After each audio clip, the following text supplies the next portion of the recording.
So good day everyone. So today's video, I will be impersonating Maria Clara from the novel of No Limitang Hire. At ang katauhan na ito na maihahalin tulad ko sa isang Maria Clara ay si Heart Evangelista.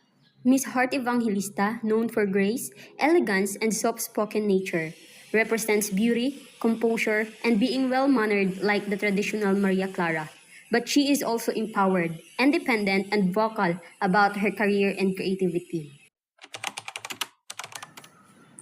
Bakit ganito ang aking kapalaran? Sa bawat tibok ng puso ko, si Ibarra ang sigaw. Ngunit, bakit kailangan namin paghiwalayin ng takot, kapangyarihan at kasinungalingan? Kung naririnig mo ako, Krisostomo, patawad. Ngunit hindi ko kayang suwayin ang mundong humawak sa akin. Ngunit, tandaan mo, ang pag-ibig ko sa iyo'y hindi maglalaho. At kung may hustisya man sa bayan na ito, sana kaawaan tayong dalawa.